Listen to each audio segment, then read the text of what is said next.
ومن علامات قيام الساعة: لا تقوم الساعة حتى يتقارب الزمان، يعني قد تصل إلى طرف الدنيا ب17 ساعة، بينما قد تصل في عهد النبي وأصحابه من المدينة إلى الشام بشهرين.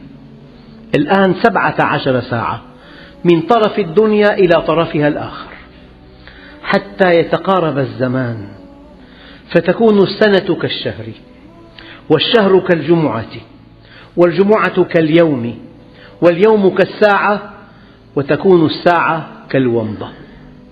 تواصل إعلامي هذا.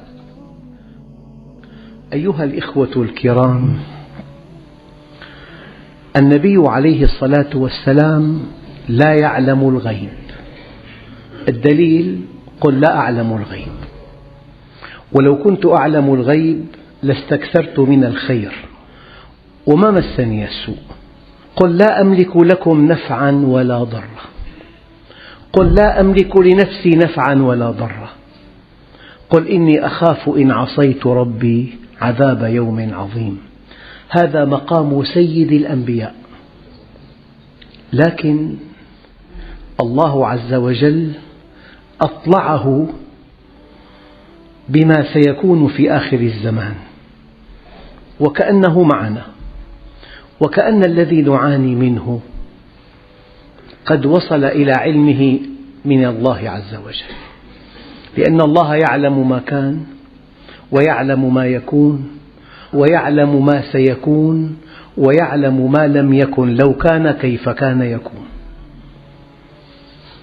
فعبد الله بن عمر رضي الله عنهما، عنه وعن أبيه، قال: كنت عاشر عشرة في مسجد رسول الله صلى الله عليه وسلم، أبو بكر وعمر وعثمان وعلي وابن مسعود وحذيفة وابن عوف وأبو سعيد الخدري رضي الله تعالى عنهم أجمعين. فجاء فتى من الأنصار فسلم على رسول الله صلى الله عليه وسلم ثم جلس، فقال: يا رسول الله، أي المؤمنين أفضل؟ قال: أحسنهم خلقا. قال: فأي المؤمنين أكيس أزكى؟ قال: أكثرهم للموت ذكرا وأحسنهم له استعدادا قبل أن ينزل بهم أولئك، قبل أن ينزل بهم الموت، أولئك من الأكياس. ثم سكت الفتى وأقبل عليه النبي صلى الله عليه وسلم فقال: يا معشر المهاجرين، 5 إن ابتليتم بهن ونزلن فيكم أعوذ بالله أن تدركوهن. لم تظهر الفاحشة في قوم قط حتى يعملوا بها، وفي رواية حتى يعلنوا بها، يتباهون، إلا ظهر فيهم الطاعون والأوجاع التي لم تكن مضت في أسلافهم. وهذا الإذز هو الطاعون الذي لم يكن يعرف من قبل، لكن بسبب الفاحشة، بل بسبب الشذوذ. ولم ينقصوا المكيال والميزان. يدخل في هاتين الكلمتين كل أنواع الغش. ولم ينقصوا المكيال والميزان إلا أخذوا بالسنين، بالجفاف وشدة المؤنة وجور السلطان عليهم. ولم يمنعوا الزكاة إلا منعوا القطر من السماء، ولولا البهائم لم يمطروا. ولم ينقضوا عهد الله وعهد رسوله إلا سلط الله عليهم عدوا من غيرهم يأخذ ما في أيديهم. مليارات من الدولارات تنتقل من أيدي المسلمين إلى أيدي أعدائهم كل عام، لأن أعداءهم يخططون لإفقارنا ولإضلالنا ولإفسادنا ولإذلالنا، والأصح لإبادتنا. وما لم تحكم أئمتهم بكتاب الله إلا جعل الله بأسهم بينهم. العالم الآخر كل يوم يبحث عن أسباب الوفاق فيما بينه، ونحن كل يوم نبحث عن أسباب الفرقة، وعن أسباب الخلافات، وعن أسباب الكراهية، وعن أسباب البغضاء، إلى أن تنتهي إلى الحروب الأهلية، ثم تنتهي إلى التقسيمات. أيها الإخوة الكرام، عن أبي ذر رضي الله عنه قال عليه الصلاة والسلام: إذا اقترب الزمان، يعني اقتربنا من قيام الساعة، كثر لبس الطيالسة، وكثرت التجارة، وكثر المال، وعظم رب المال بماله، وكثرت الفاحشة، وكانت إمارة الصبيان، وكثرة النساء، وطفف في المكيال. كثرة النساء في الأماكن العامة المقصود، في كل مكان، في كل وقت، في كل طريق، في كل سوق. ويربي الرجل جروا خير له من أن يربي ولدا، ولا يوقر كبير ولا يرحم صغير، ويكثر أولاد الزنا، حتى إن الرجل ليخشى المرأة على قارعة الطريق، ويلبسون جلود الضأن الدبلوماسية على قلوب الذئاب. أمثلهم في ذلك الزمان المداهن، يبدو لبقا وذكيا وحصيفا وعنده حكمة، المداهن الذي يبيع دينه من أجل دنياه. ويقول عليه الصلاة والسلام: 5 ب5. قيل: يا رسول الله، وما 5 ب5؟ قال: ما نقض قوم العهد، عهدهم مع الله، إلا سلط الله عليهم عدوهم، وما حكموا بغير ما أنزل الله إلا فشى الفقر فيهم، ولا منعوا الزكاة إلا حبس عنهم القطر، ولا طففوا المكيال إلا حبس عنهم النبات، وأخذوا بالسنين. وعن أبي هريرة رضي الله عنه قال عليه الصلاة والسلام: لا تقوم الساعة حتى تأخذ أمتي مأخذ القرون قبلها، شبرا بشبر وذراعا بذراع. قيل له: يا رسول الله، كفارس والروم؟ قال: من الناس إلا أولئك؟ يعني عاداتنا، تقاليدنا، ألبستنا، بيوتنا، احتفالاتنا، آلامنا، أفراحنا، مناهجنا، يعني مناهجنا الدراسية، على أزيائنا النسائية، على احتفالاتنا، على البروتوكولات. لا يمكن أن يقام فندق من نوع 5 نجوم إلا ويبيع الخمر، لأنه هي منزلة بالقرآن. لأنه يعني إذا ارتدى الشباب هناك الثياب المرقعة، ارتدينا الثياب المرقعة. الثياب التي فيها حفر نرتديها نحن، لو دخلوا جحر ضب لدخلتموه. تقليد أعمى. مصمم أزياء في بلاد الغرب يتحكم بنساء المسلمين، يكشفن عن عوراتهن، يكشفن عن مفاتنهن، لأن التصميم السنة هكذا. هذا من إعلام الله له، هو لا يعلم الغيب كما قلت في بداية الخطبة. لا تقوم الساعة حتى تقتتل فئتان من المسلمين، فيكون بينهما مقتلة عظيمة، دعواهم واحدة، كلاهما يؤمن بالقرآن، كلاهما له مساجد، والحرب الأهلية في العراق كما ترون كل يوم 50 60 80 100 عدد الجرحى يوميا. ويقول عليه الصلاة والسلام: لا تقوم الساعة حتى يكثر الهرج. قالوا: وما الهرج يا رسول الله؟ قال: القتل موت كعقاص الغنم، لا يدري القاتل لم يقتل ولا المقتول فيما قتل، يوم يذوب قلب المؤمن في جوفه مما يرى ولا يستطيع أن يغير، إن تكلم قتلوه وإن سكت استباحوه. وبالمناسبة في الحديث القدسي الصحيح: عبادة في الهرج كهجرة إلي.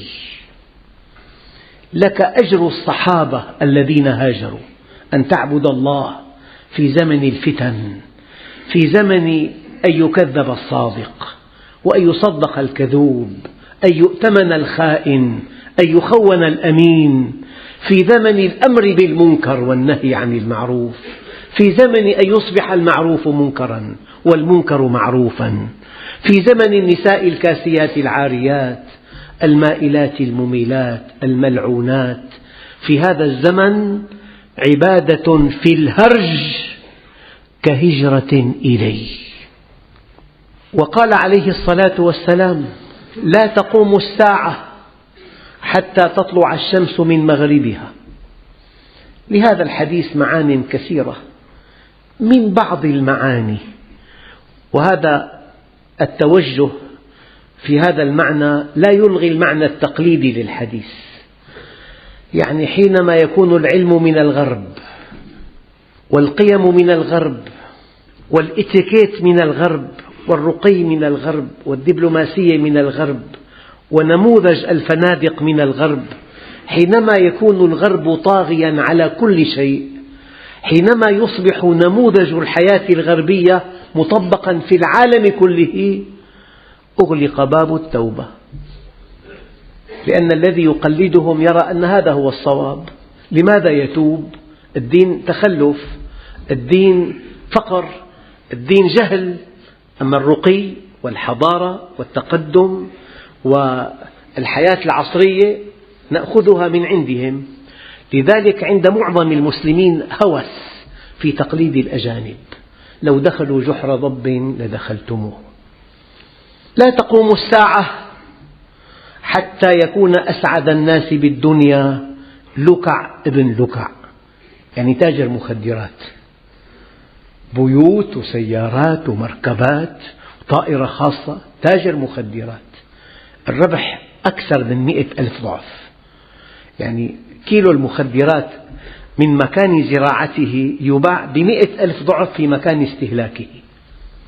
هؤلاء الذين يعيشون على دماء الناس، تجار السلاح، هؤلاء الذين يروجون الفساد، 23 مليون موقع إباحي بالإنترنت، 400 محطة فضائية إباحية، أرباحها فلكية. من يدير هذه المحطات ومن ينشئ هذه المواقع ومن يدير الملاهي والنوادي الليلية، طريق صغير في 90 نادي ليلي. أيها الإخوة، دخل فلكي، مركبة، قصر، بيت، سيارة، مكانة، علاقات عامة، شبكات. لا تقوم الساعة حتى يكون أسعد الناس بالدنيا لكع ابن لكع. ومن شدة البؤس على معظم الناس يقول عليه الصلاة والسلام: والذي نفسي بيده لا تمر الدنيا حتى يمر الرجل بالقبر فيتمرغ عليه ويقول: يا ليتني مكان صاحب هذا القبر.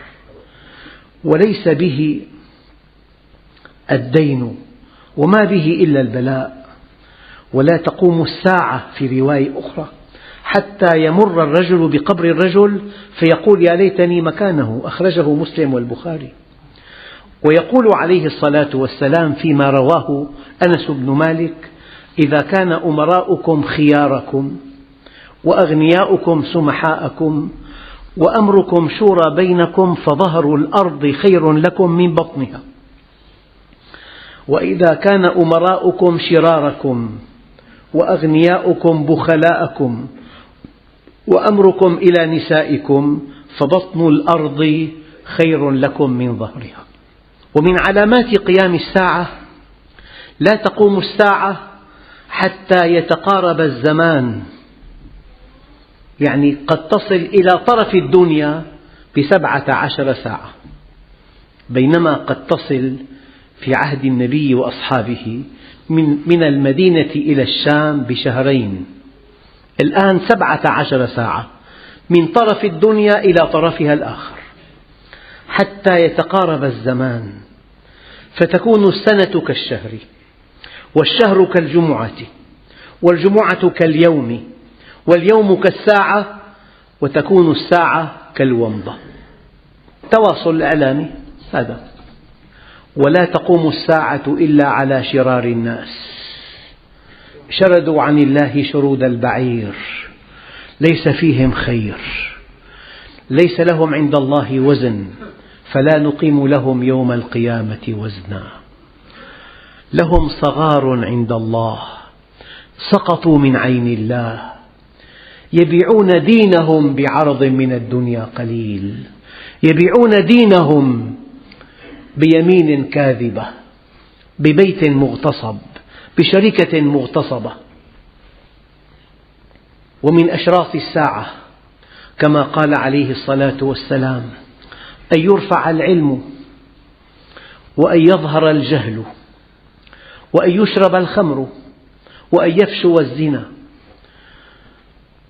ويقول عليه الصلاة والسلام: يكثر النساء، يعني المرأة لها مكان طبيعي، مكان تربية أولادها ورعاية زوجها والعناية بأولادها، وأيما امرأة قعدت على بيت أولادها فهي معي بالجنة، وأول من يمسك بحلق الجنة أنا، فإذا امرأة تنازعني تريد أن تدخل الجنة قبلي قلت: من هذه يا جبريل؟ قال: هي امرأة مات زوجها وترك لها أولادا فأبت الزواج من أجلهم. أينما تحركت، في أي طريق سرت، في أي سوق دخلت، في أي منتدى حضرت، معظم الحاضرين من النساء. طبعا إذا في وعي شيء جيد، إذا في نشاط مشروع أجود، إذا في عمل خيري أجود وأجود. أما إذا كان المكان مكان معصية ومكان فجور ومكان خلاعة، ورأيت النساء أكثر من الرجال، هنا الطامة الكبرى. ولا تقوم الساعة حتى يتباهى الناس في المساجد، ينصب المديح على الأشخاص، يغمر الشخص بمديح لا يوصف ولا يعقل ولا يفهم، يمدح بعضنا بعضا بألقاب رنانة. ولا تقوم الساعة حتى تمتلئ الأرض ظلما وعدوانا. ألا ترون ما يجري بفلسطين وفي العراق وفي أفغانستان وفي لبنان أثناء الحرب؟ تمتلئ الأرض ظلما وعدوانا حتى يأتي أخي عيسى فيملأها قسطا وعدلا. يوشك أن لا تقوم الساعة حتى يقبض العلم وتظهر الفتن ويكثر الكذب ويتقارب الزمان وتتقارب الأسواق. النشاط الأول هو التسوق الأول. ودخلت امرأة إلى سوق كبيرة فقالت: يا إلهي، ما أكثر الحاجات التي لا يحتاجها الإنسان، ما أكثرها. لا تقوم الساعة حتى يظهر الفحش والبخل ويخون الأمين ويؤتمن الخائن. ولا تقوم الساعة حتى تكون السجدة الواحدة خيرا من الدنيا وما فيها. مر النبي الكريم بقبر فقال صاحب هذا القبر: إلى ركعتين مما تحقرون من تنفلكم خير له من كل دنياكم.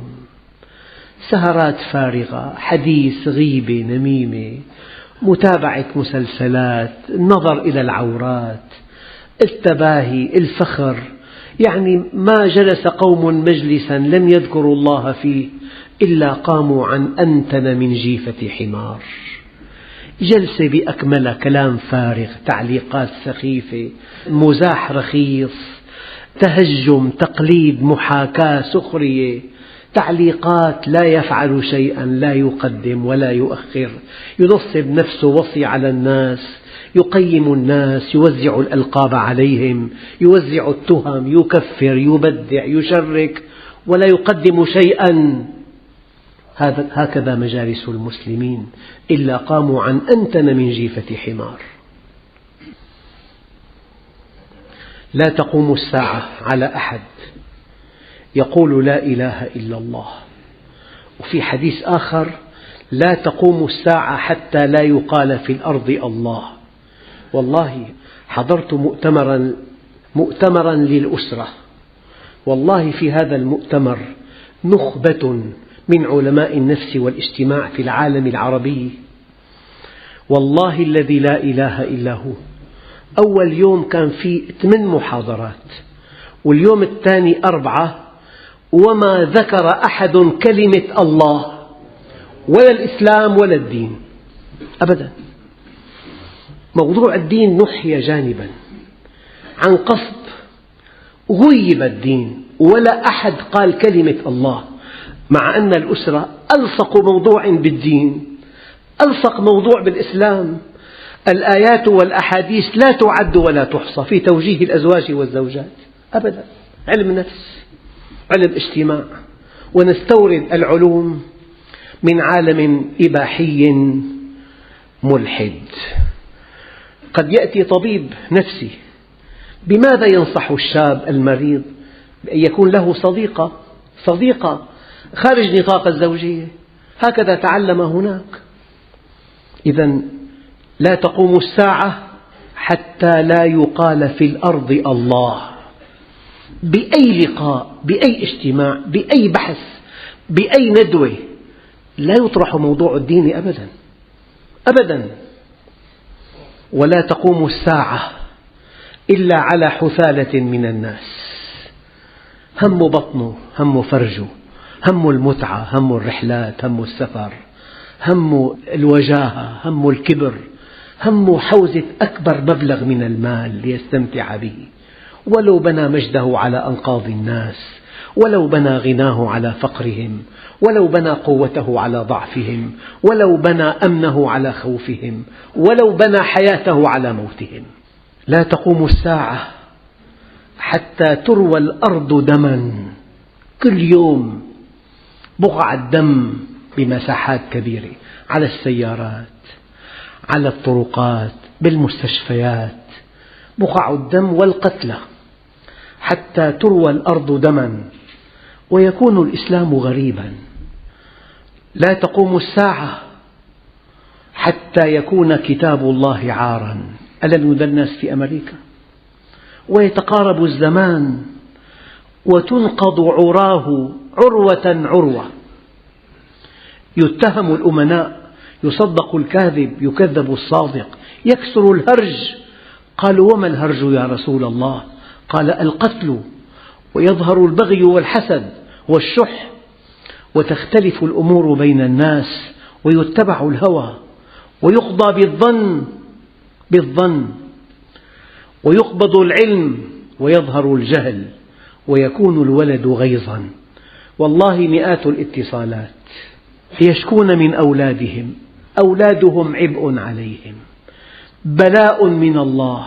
ولد ليس فيه أدب ولا علم، يأتي بعد منتصف الليل، يتطاول على أمه وأبيه، يكسل ضرب إخوته، يأكل وحده، يطالب بالمال بكل وقاحة.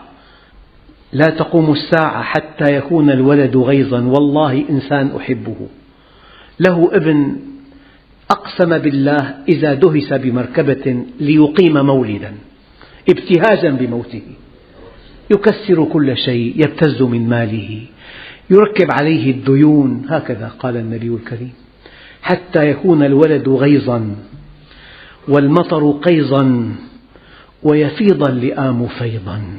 إذا إنسان أكرمك يعمل لك صدمة، ما الذي حدث؟ الأصل هناك من يبتزك، هناك من يقيم أمامك العقبات، يفيض اللئام فيضا ويغيض الكرام غيضا، ويجترئ الصغير على الكبير واللئيم على الكريم. قيل ما الذل؟ قال أن يقف الكريم بباب اللئيم ثم يرده.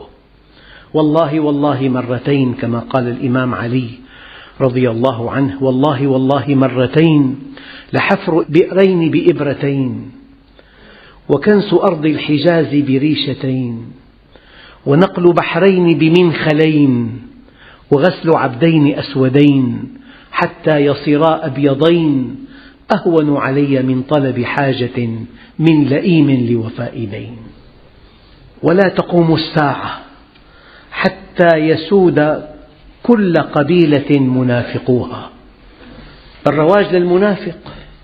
ويقول عليه الصلاة والسلام: سيكون قوم يأكلون بألسنتهم، كيف أن المرأة الزانية تأكل بثدييها، تبيع عرضها من أجل أن تأكل. هناك عهر فكري. سيكون قوم يأكلون بألسنتهم بالنفاق، يتحدث بما لا يؤمن من أجل أن يسترضي غنيا أو قويا، رزقه النفاق. يكون في آخر الزمان رجال يختلون الدنيا بالدين، فتاوى لا تعد ولا تحصى، كلها تخالف أصل الشريعة تملقا للناس وللأقوياء. يختلون الدنيا بالدين. يقول لك عمل خيري، حفلة راقصة يرصد ريعها للأيتام، دخل الحفلة الراقصة مع الأيتام. يا نصيب خيري، هذا يا نصيب هدفه إسعاف الفقراء. يختلون الدنيا بالدين. يلبسون للناس جلود الضأن من اللين، ألسنتهم أحلى من العسل، قلوبهم قلوب الذئاب. يقول الله تعالى: أبي يغترون أم علي يجترئون، فبي حلفت لأبعثن على أولئك منهم فتنة تدع الحليم حيران. ويقول عليه الصلاة والسلام: يخرج في آخر الزمان قوم أحداث الأسنان سفهاء الأحلام، يقرؤون القرآن لا يجاوز تراقيهم، يقولون من خير قول البرية، يمرقون من الدين كما يمرق السهم من الرمية. ويقول عليه الصلاة والسلام: يخرج في هذه الأمة في آخر الزمان رجال معهم أسياط كأنها أذناب البقر، يغدون في سخط الله ويروحون في غضبه.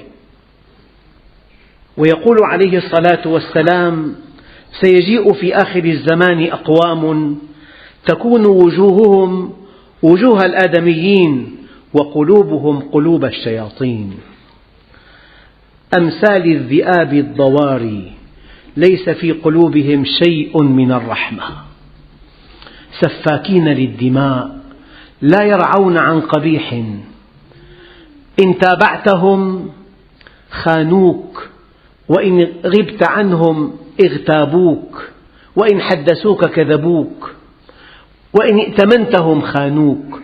صبيهم عارم وشابهم شاطر، شيخهم لا يأمر بالمعروف ولا ينهى عن المنكر، الاعتزاز بهم ذل وطلب ما في أيديهم فقر، الحليم فيهم غاو والآمر فيهم بالمعروف متهم، المؤمن فيهم مستضعف والفاسق فيهم مشرف، السنة فيهم بدعة والبدعة فيهم سنة. عندئذ يسلط الله عليهم شرارهم ويدعو خيارهم فلا يستجاب لهم. أيها الإخوة الكرام، سأل أحد أصحاب النبي الكريم عن الساعة، فقال: يا رسول الله متى الساعة؟ قال: ما المسؤول عنها بأعلم من السائل، ولكن سأحدثك عن أشراطها. إذا ولدت الأمة ربتها، يعني أم صالحة مؤمنة مصلية صائمة ترعى أولادها، تعرف ربها، تخاف من الله، تستر نفسها، تحفظ نفسها، تحفظ مال زوجها. تأتيها بنت تدخل تتثقف هذه البنت، بتقول لك أمي دقة قديمة، أمي ما بتفهم، جاهلة. بيتفنن الشاب والشابة بالإساءة لآبائهم وأمهاتهم، أن تلد الأمة ربتها، فذلك من أشراطها، وأن ترى الحفاة العراة يتطاولون في البنيان. أيها الإخوة الكرام، الأحاديث عن الساعة كثيرة جدا، اخترت لكم أصحها ما في البخاري ومسلم وفي كتب الصحاح، واخترت لكم أبرزها وأوضحها، ولكن يجب أن تعلموا أن ما نعاني منه من خلل في حياتنا ومن فشو النفاق والفجور والفسق والعصيان والكذب والغيبة والنميمة وأكل المال الحرام، هذا شيء أخبر عنه النبي العدنان. ولكن ليس معنى هذه الخطبة أن تيأسوا، معنى هذه الخطبة أن تحذروا، والله عز وجل يعامل كل منا بحسب استقامته وعمله الصالح.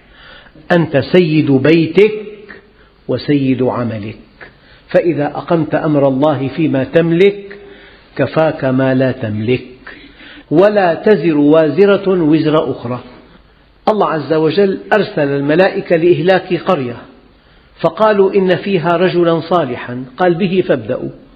ولم يا رب؟ قال لأنه لا يتمعر وجهه إذا رأى منكرا. أما إذا كنت مصلح وكذلك ننجي المؤمنين، لك معاملة خاصة، أبشر ولا تقلق. هذه الأحاديث كلها لا تنطبق على مؤمن. إن عبادي ليس لك عليهم سلطان، أم حسب الذين اجترحوا السيئات أن نجعلهم كالذين آمنوا وعملوا الصالحات سواء محياهم ومماتهم ساء ما يحكمون. أفمن وعدناه وعدا حسنا فهو لاقيه كمن متعناه متاع الحياة الدنيا ثم هو يوم القيامة من المحضرين. أفنجعل المسلمين كالمجرمين ما لكم كيف تحكمون. أفمن كان مؤمنا كمن كان فاسقا لا يستوون. مستحيل وألف ألف مستحيل أن يعامل الشاب المؤمن المستقيم الذي أقام الإسلام في نفسه وفي بيته وفي عمله، مستحيل وألف ألف مستحيل أن يعامل كعامة الناس. أنا لا أدعوكم إلى أن تيأسوا، لكن أحذر أن هذا الفساد العريض الذي ترونه، أن هذا الذي ترونه في المجتمعات الإسلامية من توجه نحو الغناء والرقص والفجور والملهيات، هذا فيه الطامة الكبرى، فلا بد من أن تسعنا السنة ولا تستهون البدعة. أقول قولي هذا وأستغفر الله العظيم لي ولكم فاستغفروه يغفر لكم، فيا فوز المستغفرين.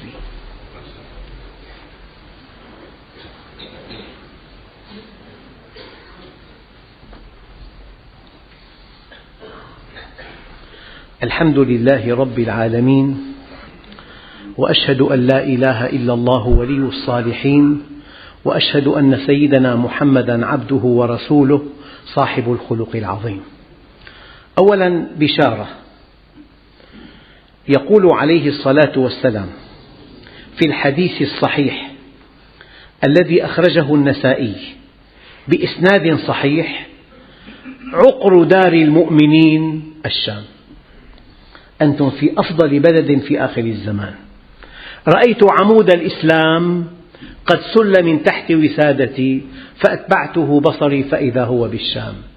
نحن في خير أيها الإخوة، المساجد ممتلئة، البيوت معظمها منضبط، فتياتنا محجبات، لكن الذي ينبغي أن تعلموه أن الخط الأبيض الذي يمثل الحق وأن الخط الأسود الذي يمثل الباطل، هذان الخطان بدأا يتسعان على حساب الخطوط الرمادية بينهما، فالنهاية في حق واضح كالشمس، في باطل واضح كالشمس، في إيمان في كفر، في إحسان في إساءة، في عدل في ظلم. يعني الآن الأمور واضحة جدا، فطوبى لمن وسعته السنة ولم تستهوه البدعة. التوجيه النبوي: إذا رأيت شحا مطاعا، المادية المقيتة، وهوى متبعا، الجنس، وإعجاب كل ذي رأي برأيه، هذا وضع استثنائي، فالزم بيتك وأمسك لسانك وخذ ما تعرف ودع ما تنكر، وعليك بخاصة نفسك، من تثق به من إخوانك، من زملائك، من جيرانك، من إخوان المسجد، هي خاصة نفسك، عليك بخاصة نفسك ودع عنك أمر العامة. وفي الحديث الصحيح يقول عليه الصلاة والسلام: لا تزال من أمتي أمة قائمة بأمر الله لا يضرهم من خذلهم ولا من خالفهم حتى يأتي أمر الله وهم على ذلك. يقول ابن يخامر: سمعت معاذا يقول: هم أهل الشام.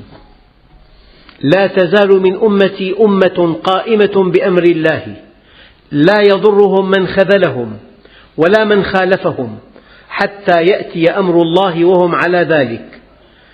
قال ابن يخامر: سمعت معاذا يقول: هم أهل الشام أو بالشام. ويقول عليه الصلاة والسلام: من يرد الله به خيرا يفقهه في الدين، ولا تزال عصابة. كلمة عصابة في المعنى الأصلي جماعة الخير، لكن لها معاني مستحدثة. إن تهلك أيتها العصابة، الصحب الكرام. لا تزال عصابة من المسلمين يقاتلون على الحق ظاهرين على من ناوأهم إلى يوم القيامة. أخرجه البخاري ومسلم. آخر حديث في هذه الخطبة يحمل هذا العلم من كل خلف عدوله، ينفون عنه تحريف الغالين وتأويل الجاهلين وانتحال المبطلين، ونرجو أن نكون جميعا من هؤلاء. ينفون عنه تحريف الغالين وتأويل الجاهلين وانتحال المبطلين.